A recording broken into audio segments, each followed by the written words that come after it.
Добрый день! Это видео про верования и традиции в Древнем Риме. Римляне, в отличие от греков, но так же как и этруски, уделяли большое внимание ритуалам.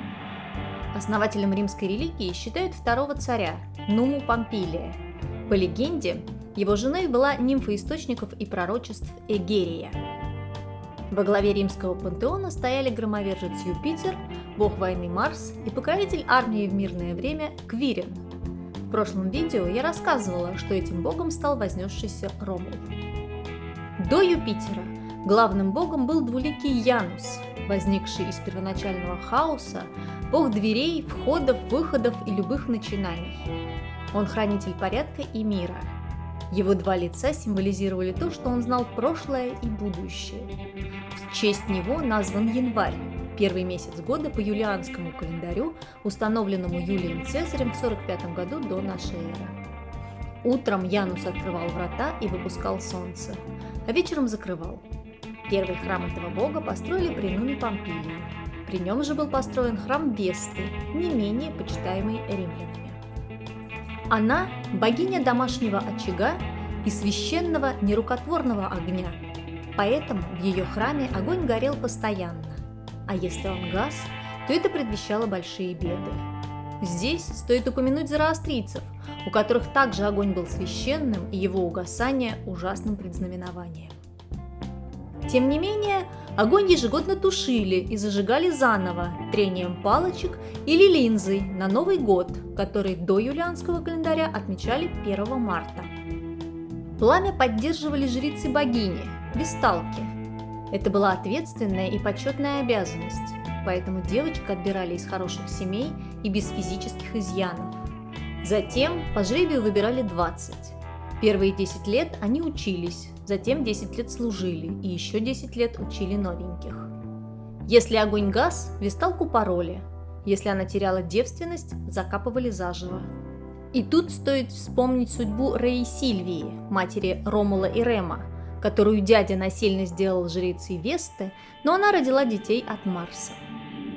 В храме Весты располагалось специальное место – Пен. В нем хранились реликвии, в том числе пенаты, фигурки богов, по преданию вывезенные Энеем из Трои. Пенатами также назывались боги-хранители домашнего очага и хранители всего народа. У каждой семьи их было 2, а их фигурки размещались в специальном закрытом шкафу у очага. Вы наверняка слышали выражение «вернуться в родные пенаты». Оно ведет свою историю с Древнего Рима и означает «вернуться к истокам». Позднее триада главных богов изменилась. Она стала семейной. Юпитер, его жена Юнона и дочь Минерва. Их почитали в Капитолийском храме, потому принято называть Капитолийской триадой. Здесь налицо влияние этрусской культуры.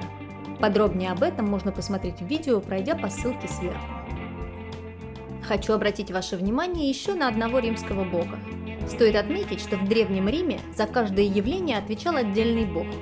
Так, за первый крик младенца ответственным был Вагитан, хотя есть версия, что правильное написание его имени – Ватикан. Вагитан – это народная латынь, а Ватикан – классическая. Римский погребальный обряд – это кремация.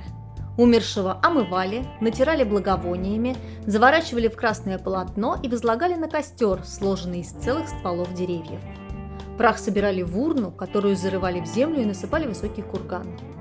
Обязательность выполнения погребального обряда обуславливалась как минимум 2 причинами. Во-первых, мертвое тело оскверняет все, что его окружает, а значит, придав его земле, люди очищаются. Во-вторых, римляне, как и греки, считали, что непогребенный человек не может упокоиться в загробном царстве.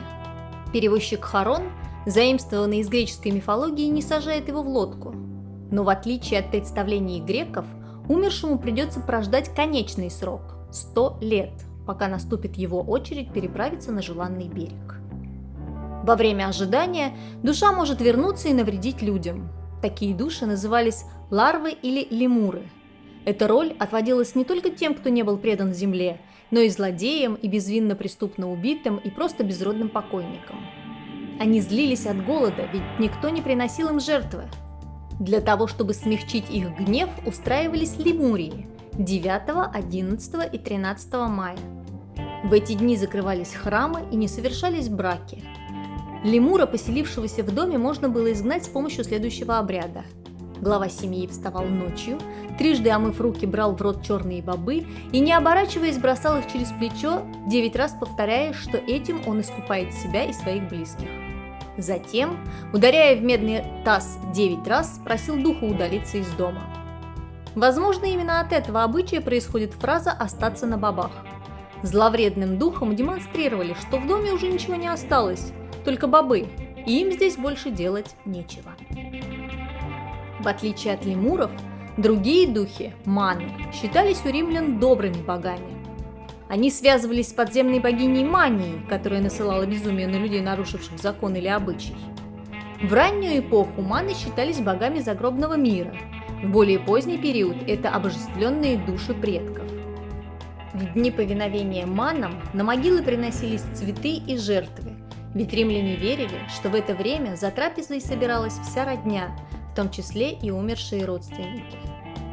К концу эпохи республики маны стали считаться хранителями гробниц.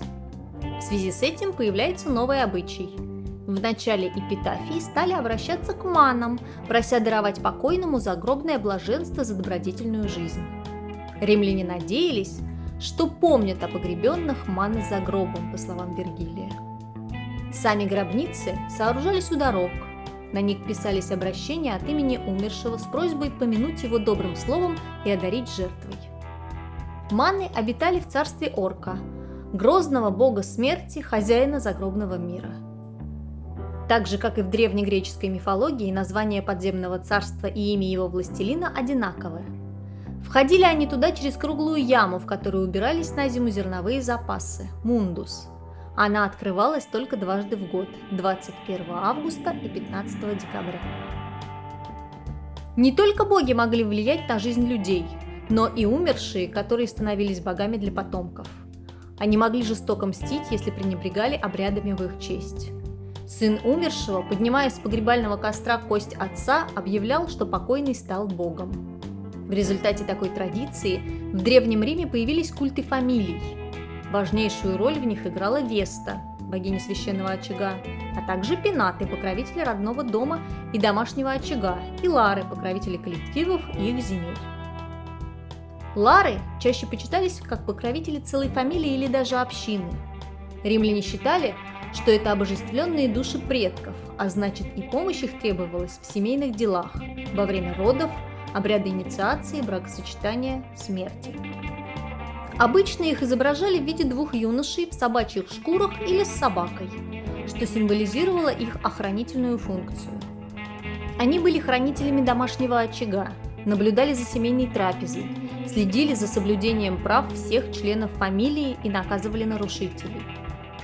Кроме них, наказание могли осуществить фурии, богини мести, олицетворявшие угрызение совести.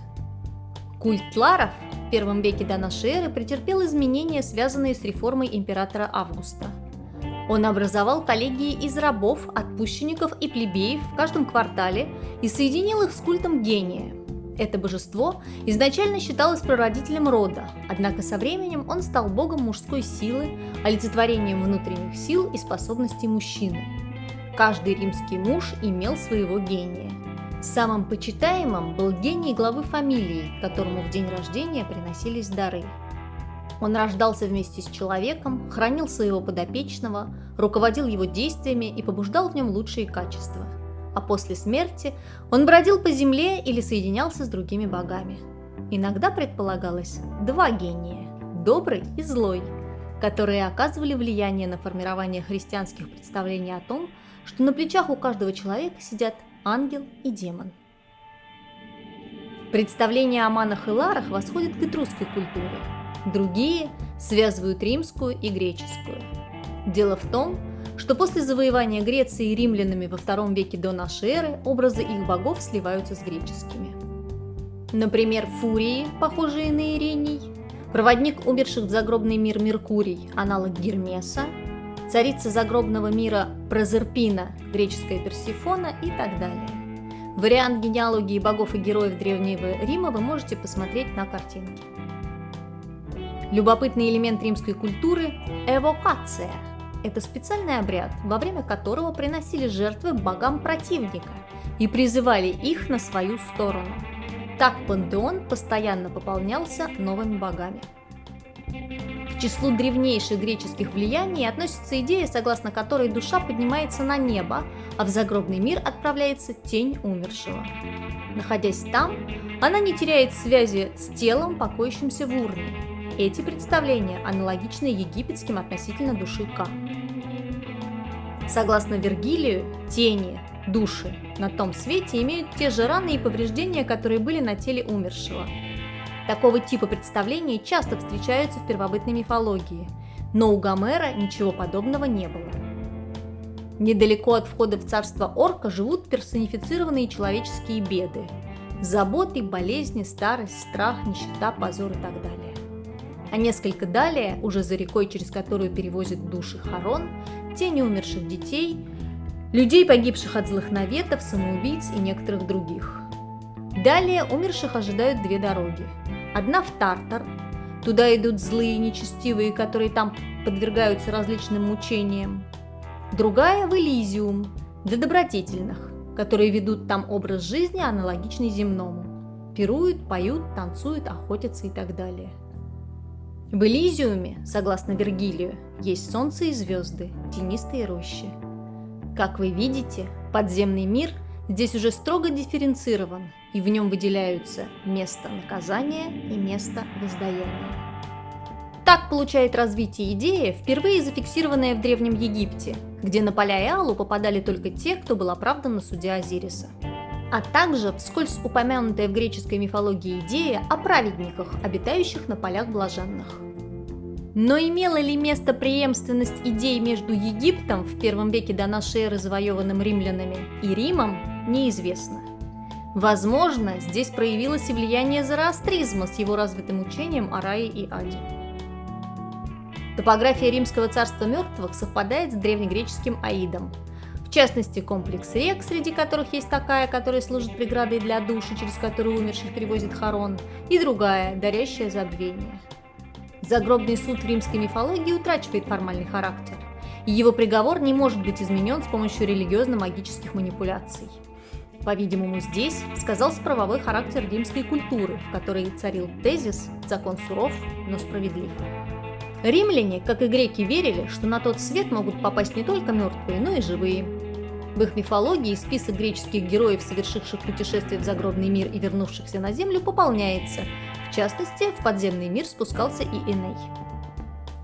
Со времени обожествления Цезаря и Августа в Риме получает развитие императорский культ. Все императоры отождествляются с богами, а их жены – с богинями. В результате этого значительно снижается интерес к традиционной римской мифологии. Среди знати появляются различные культы и религиозно-философские течения, такие как стоицизм и неоплатонизм, дающие свою интерпретацию мифов и природы богов. В народных верованиях упрощаются представления о богах, богам земли, ремесла и так далее поклоняются в надежде на помощь при жизни и награду после смерти. Наибольшее распространение получает вера в бессмертие души и ее загробную судьбу, являющуюся результатом поведения при жизни.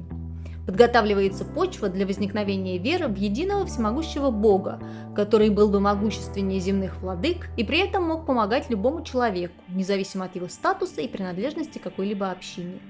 Эти тенденции получили дальнейшее развитие в христианстве. Оно возникло в первом веке нашей эры в Римской империи в провинции Палестина. Христиане признавали только одного бога, что резко контрастировало с большим количеством богов Рима. Это было настолько странно, что последователи Христа считали атеистами.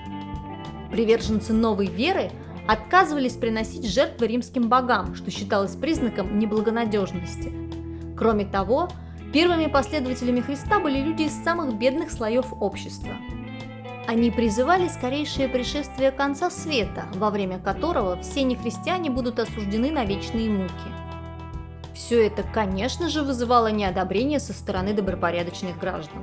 Сами посудите, если бы к вам подошел бомж с требованием покаяться в связи со скорым концом света, как бы вы отреагировали? Вот и римлянам не нравилось. Христиан преследовали до 313 года, когда император Константин Миланским эдиктом уравнял христианство с другими религиями. А со второй половины IV века приверженцы новой религии отомстили своим обидчикам. Но тут мы уже забираемся в христианскую историю, поэтому пока остановимся. А в следующем видео расскажу об искусстве Древнего Рима. Подписывайтесь на канал, ставьте лайки, задавайте вопросы, делитесь в соцсетях. Спасибо вам за внимание.